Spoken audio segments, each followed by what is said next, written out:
আমার পরম দয়াল পরম প্রেমময় শ্রী শ্রী ঠাকুরের রাঙা রাতুল চরণে জানাই ভূমিষ্ঠ প্রণাম। আপনাদের প্রত্যেককে জানাই রানন্দিত জয়গুরু। আজকের ইষ্ট প্রসঙ্গে আলোচনা করব পরম পূজ্যপাদ শ্রী শ্রী আচার্যদেবের কয়েকটা অমৃত কথা। গত পরশুদিন অর্থাৎ 13ই মার্চ 2024 নাটমণ্ডপে বসে পরম পূজ্যপাদ শ্রী শ্রী আচার্যদেব আমাদের উদ্দেশ্যে কি বললেন জেনে নেব। পরম পূজ্যপাদ শ্রী শ্রী আচার্যদেবের কথা, একের প্রতি লেগে থাকাটাই সাধনা। নিজের প্রতি খুব বিশ্বাস রাখতে হয়, এই কাজ আমার দ্বারাই সম্ভব। আমি আর ঠাকুরের মাঝে কাউকে ঢুকাতে নেই। নিজের জীবনকে আদর্শের সাথে লেগে রাখতে পারলে নিজের ব্যক্তিত্বকে ধরে রাখা যায়। আমরা আমাদের জীবনে এত ব্যস্ততার মাঝে কিভাবে ঠাকুরের কাজ করব জেনে নেন কি বললেন আচার্যদেব।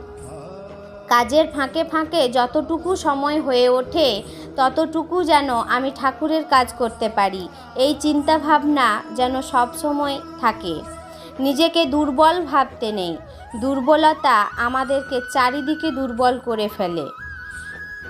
পরম পূজ্যপাদ আচার্যদেবের এই অমৃত বাণী, এই অভয় বার্তার মধ্য দিয়ে লক্ষ লক্ষ ভক্তেরা তাদের জীবনকে পরিচালিত করে চলেছে। ঠিক সেই সময়ই এক মা পরম পূজ্যপাদ আচার্যদেবের কাছে নিবেদন রাখছেন তার ছেলেমেয়েরা অসুস্থতার জন্য। কি বললেন পরম পূজ্যপাদ আচার্যদেব? তিনি বললেন, ছেলেমেয়েরা অসুস্থ হয়েছে তাতে কি হয়েছে?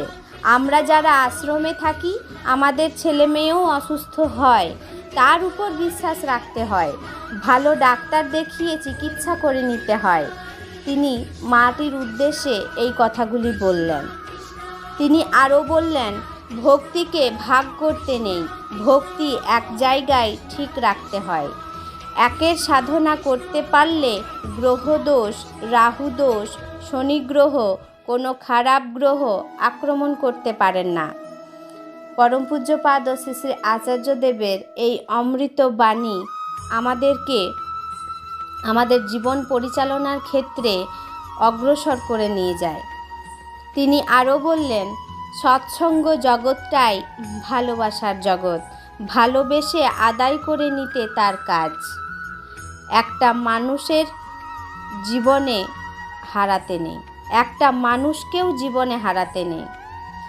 পরম পূজ্যপাদ শ্রী শ্রী আচার্যদেবের এই অমৃত বাণী আমাদের জীবনকে আমাদের জীবন চালনার পথে এগিয়ে নিয়ে যেতে খুব সুন্দরভাবে সহায়তা করে।